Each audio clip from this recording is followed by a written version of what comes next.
إن الحمد لله نحمده ونستعينه ونستغفره ونؤمن به ونتوكل عليه ونعوذ بالله من شرور أنفسنا ومن سيئات أعمالنا من يهده الله فهو المهتدي ومن يضلل فلا هادي له وأشهد أن لا إله إلا الله وحده لا شريك له وأشهد أن محمدا عبده ورسوله يا أيها الذين آمنوا اتقوا الله حق تقاته ولا تموتن إلا وأنتم مسلمون يا أيها الناس اتقوا ربكم الذي خلقكم من نفس واحدة وخلق منها زوجها وبث منهما رجالا كثيرا ونساء واتقوا الله الذي تساءلون به والأرحام إن الله كان عليكم رقيبا يا أيها الذين آمنوا اتقوا الله وقولوا قولا سديدا يصلح لكم أعمالكم ويغفر لكم ذنوبكم ومن يطع الله ورسوله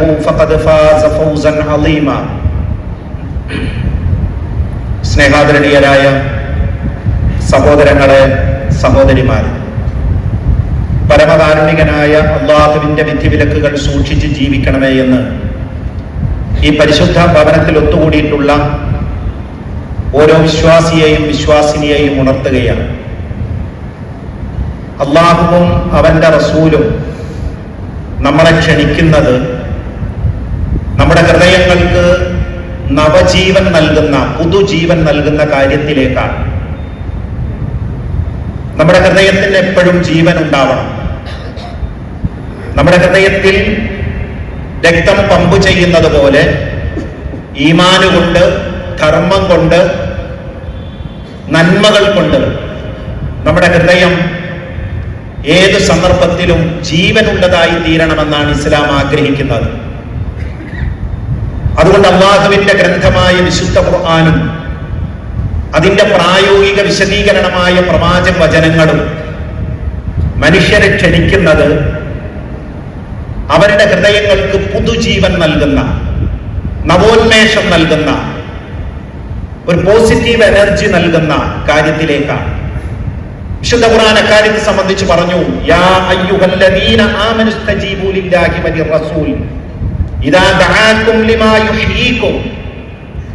ഓ സത്യവിശ്വാസികളെ, അല്ലാഹുവും അവന്റെ റസൂലും നിങ്ങൾക്ക് ജീവൻ നൽകുന്ന കാര്യത്തിലേക്ക് ക്ഷണിക്കുമ്പോൾ നിങ്ങൾ അതിന് റിപ്ലൈ ചെയ്യുക, അതിന് ഉത്തരം നൽകുക. അല്ലാഹുവും അവന്റെ റസൂലും നിങ്ങളെ ക്ഷണിക്കുന്നത് നിങ്ങളുടെ ഹൃദയത്തിന് ഒരു തുറവി നൽകുന്ന ആശയത്തിലേക്കാണ്. നമ്മുടെ ഹൃദയം തുറന്നിരിക്കണം. അത് പൂട്ടിട്ടിരിക്കുകയല്ല ചെയ്യേണ്ടത്, അത് പൂട്ടിവെക്കുകയല്ല ചെയ്യേണ്ടത്. കാരണം അല്ലാഹുവിന്റെ ഏറ്റവും വലിയൊരു അനുഗ്രഹമാണ് ചിന്താശേഷി എന്ന് പറഞ്ഞത്. നമ്മുടെ ഹൃദയം എന്ന് പറയുന്നത് അല്ലാഹുവിന്റെ ഏറ്റവും വലിയൊരു നിഅമത്താണ്. അതുകൊണ്ടാണ് വിശുദ്ധ ഖുർആൻ ചോദിക്കുന്നത്, അഫലാ യതദബ്ബറൂനൽ ഖുർആന അം അലാ ഖുലൂബിൻ അഖ്ഫാലുഹാ. നിങ്ങൾ ഖുർആനെ കുറിച്ച് ചിന്തിക്കുന്നില്ലേ? നിങ്ങളുടെ ഹൃദയത്തിന് പൂട്ടിട്ടിരിക്കുകയാണോ എന്ന്. നമ്മുടെ ഹൃദയം ഓപ്പൺ ചെയ്യണം, തുറന്നു വെക്കണം.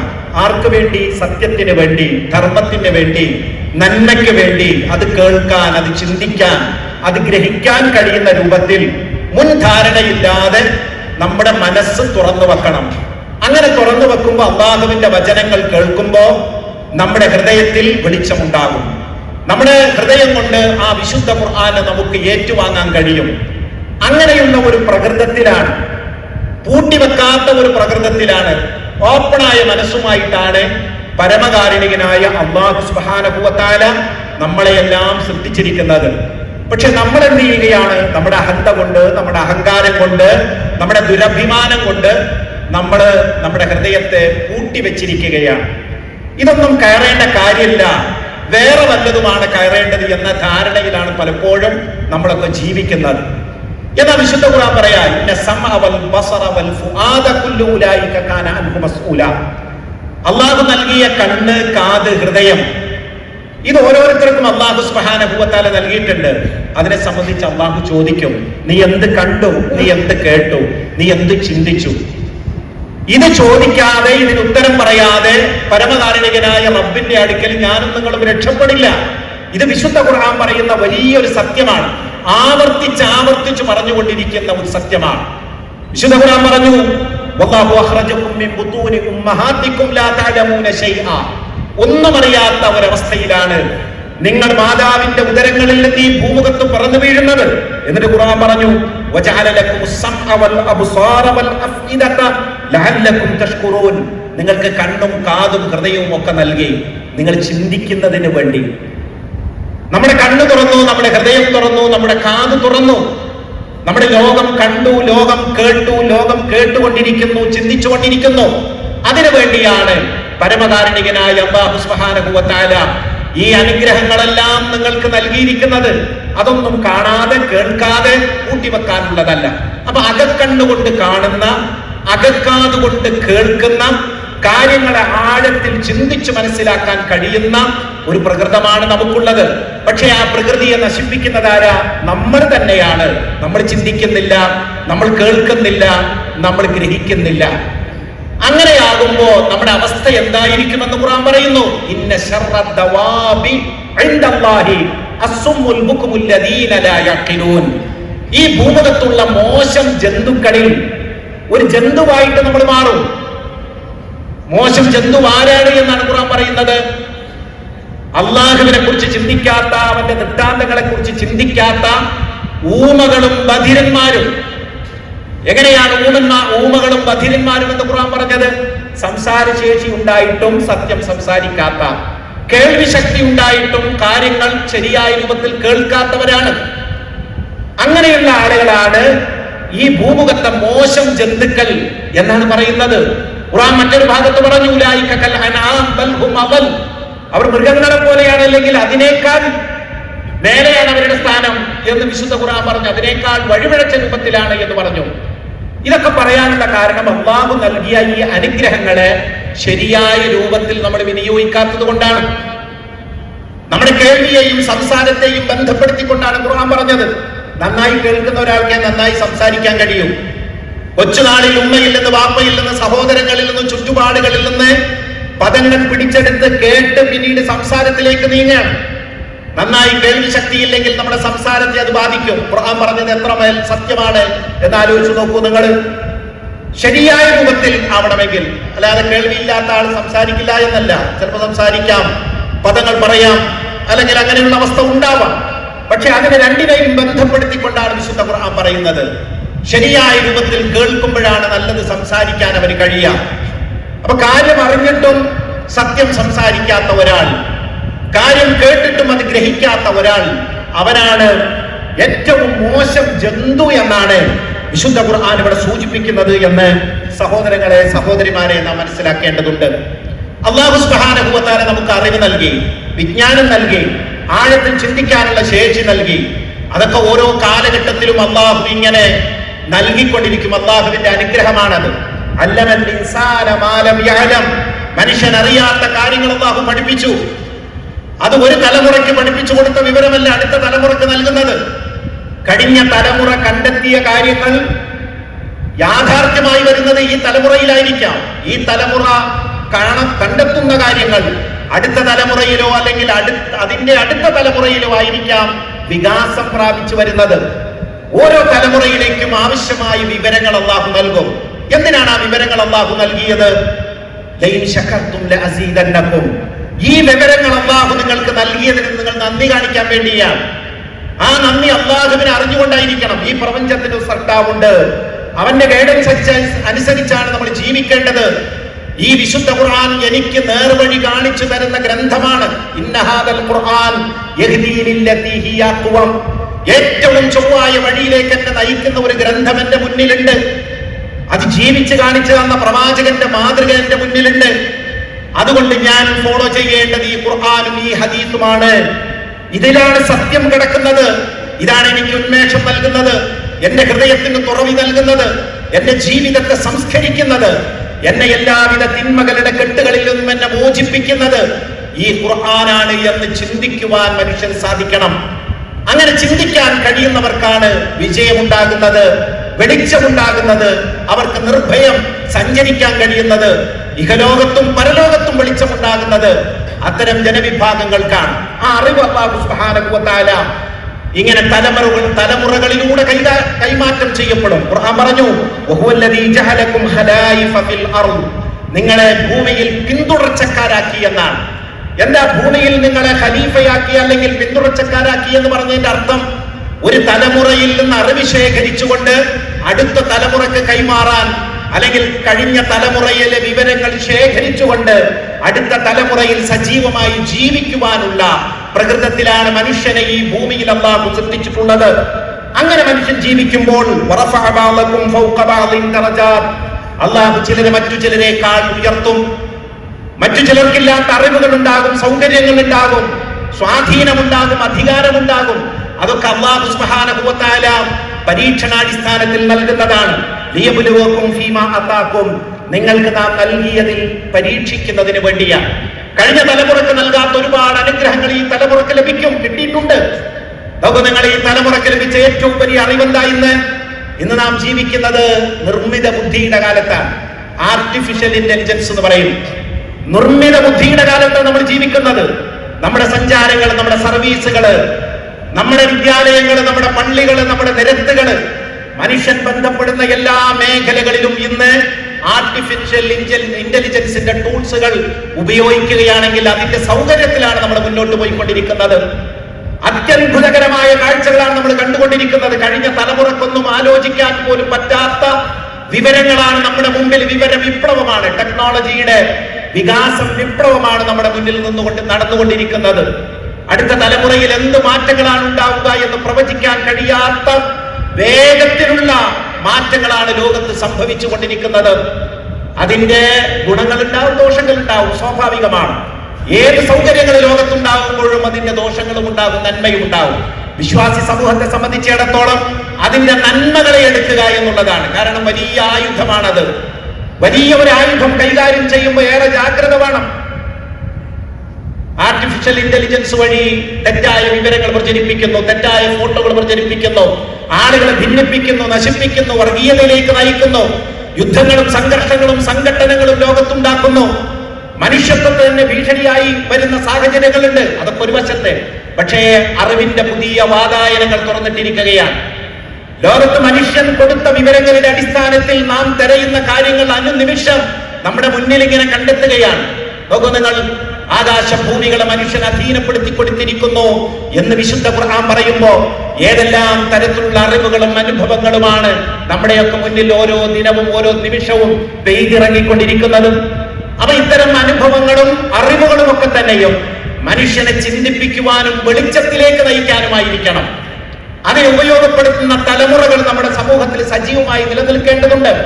പ്രത്യേകിച്ച് പുതുതലമുറ, അവരുടെ കയ്യിലാണ് ഇന്ന് ടെക്നോളജി. മുതിർന്ന ആളുകളും പുതുതലമുറയും തമ്മിലുള്ള ഒരു ഗ്യാപ്പ് രൂപപ്പെട്ടിരിക്കുകയാണ്. നമ്മൾ നിഷേധിച്ചാലും ഇല്ലെങ്കിലും ഡിജിറ്റൽ നാറ്റീവ്സ് എന്നും അല്ലെങ്കിൽ ഡിജിറ്റൽ എമിഗ്രൻസ് എന്നൊക്കെ പറയുന്ന ഈ രണ്ട് വിഭാഗങ്ങൾ തമ്മിലുള്ള ഒരു യുദ്ധം സമൂഹത്തിൽ നടന്നുകൊണ്ടിരിക്കുന്നുണ്ട്. കുറച്ച് മുതിർന്ന ആളുകളാണെങ്കിൽ അവരെ സംബന്ധിച്ചിടത്തോളം ടെക്നോളജി അത്ര വശമല്ല. എന്നാൽ ടെക്നോളജിയിൽ പിറന്നു വീഴുകയും അതിന്റെ എല്ലാ സാധ്യതകളും ജീവിതത്തിൽ അനുനിമിഷം ഉപയോഗപ്പെടുത്തുകയും ചെയ്യുന്ന ഒരു തലമുറയെയാണ് നമ്മൾ കണ്ടുകൊണ്ടിരിക്കുന്നത്. പാഠം നിഷേധിക്കാൻ കഴിയോ? നമുക്കില്ല. പാഠം നിരാകരിക്കാൻ കഴിയോ? ഇല്ല. അവരെ നേരിന്റെ വഴിയിൽ നയിക്കുക, ശരിയായ വഴി അവർക്ക് പറഞ്ഞു കൊടുക്കുക എന്നത് മാത്രമാണ് മുതിർന്നവരെ സംബന്ധിച്ചിടത്തോളം ചെയ്യാനുള്ളത്. അല്ലെങ്കിൽ ഈ ഗ്യാപ്പ് രൂപപ്പെടും. വിദ്യാർത്ഥിയും അധ്യാപകനും തമ്മിലുള്ള ഗ്യാപ്പ് വർദ്ധിച്ചുകൊണ്ടിരിക്കുകയാണ്. രക്ഷിതാക്കളും മക്കളും തമ്മിലുള്ള ഗ്യാപ്പ് വർദ്ധിച്ചുകൊണ്ടിരിക്കുകയാണ്. സമൂഹത്തിലെ യുവതലമുറയും അതുപോലെ സമൂഹത്തിലെ മുതിർന്നവരും തമ്മിലുള്ള ഗ്യാപ്പ് വർദ്ധിച്ചുകൊണ്ടിരിക്കുകയാണ്. അവരുടെ ആറ്റിറ്റ്യൂഡ് എന്താണ്, അവരുടെ ചിന്ത എന്താണ് എന്നൊന്നും നമുക്ക് പ്രവചിക്കാൻ കഴിയില്ല. ഈ തെരഞ്ഞെടുപ്പ് കാലത്ത് സ്ഥാനാർത്ഥികളും പാർട്ടിക്കാരും ഒക്കെ ഏറ്റവും ഭയപ്പെടുന്നത് ഈ യുവതലമുറയുടെ ആറ്റിറ്റ്യൂഡ് എന്തായിരിക്കുമെന്നാണ്. എല്ലായിടത്തും അങ്ങനെയാണ്, ലോകത്ത് മുഴുവൻ അങ്ങനെയാണ്. കാരണം അവരുടെ ചിന്തകൾ വേറെയാണ്, അവരുടെ കാഴ്ചപ്പാടുകൾ വേറെയാണ്. അതിനെയൊക്കെ നേരിന്റെ വഴിയിൽ കൊണ്ടുവരാനുള്ള ശ്രമങ്ങളാണ് മുതിർന്നവരുടെ വിവേകമതികളുടെ ഭാഗത്തു നിന്നുണ്ടാവേണ്ടത് എന്നാണ് ഈ കാര്യങ്ങളെല്ലാം നമുക്ക് സൂചിപ്പിച്ചു തരുന്നത്.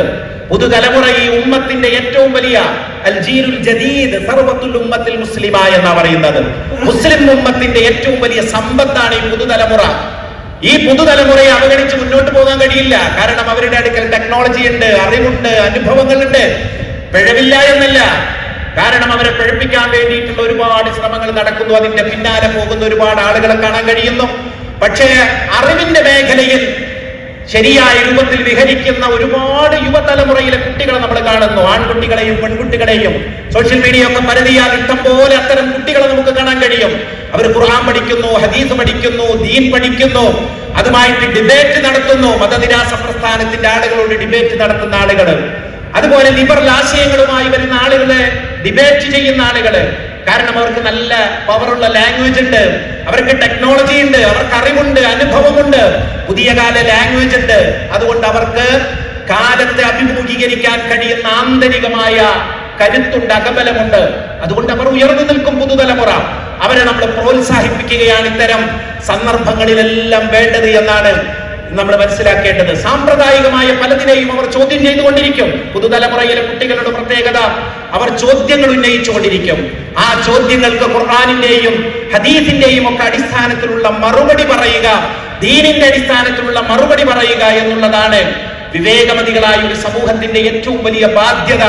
അല്ലെങ്കിൽ അവരും നമ്മളും തമ്മിലുള്ള ഗ്യാപ്പ് വർദ്ധിക്കുകയും അവരെ നമ്മൾ അകറ്റുന്ന ഒരു സ്വഭാവത്തിലേക്ക് പോയാൽ ഈ സമൂഹത്തിൽ അത് വലിയ ദുരന്തത്തിന് അത് കാരണമായി തീരുകയും ചെയ്യും. നമ്മൾ ശ്രദ്ധിക്കേണ്ടതാണ്. അപ്പൊ ഖുർആനും ഹദീസും ഒക്കെ പഠിച്ച ഒരു തലമുറയെ വളർത്തിയെടുക്കുവാനുള്ള ആസൂത്രിതമായ ശ്രമങ്ങൾ നമ്മുടെ ഭാഗത്തു നിന്നുണ്ടാവണം. ഖുർആൻ പ്രോത്സാഹിപ്പിക്കുന്നതും അത് ടെക്നോളജി ഉപയോഗിച്ചുകൊണ്ട് തന്നെ അത് മനസ്സിലാക്കാൻ കഴിയുന്ന തരത്തിലേക്ക് ഈ തലമുറയെ പരിവർത്തിപ്പിക്കുവാനുള്ള പ്രവർത്തനങ്ങൾ സജീവമാവേണ്ടതുണ്ട്. അങ്ങനെയുള്ള യഥാർത്ഥ വഴിയിൽ സഞ്ചരിക്കുന്ന മുത്തക്കിങ്ങളുടെ കൂട്ടത്തിൽ അല്ലാഹുവേ ഞങ്ങളെ നീ ഉൾപ്പെടുത്തി അനുഗ്രഹിക്കണമേ.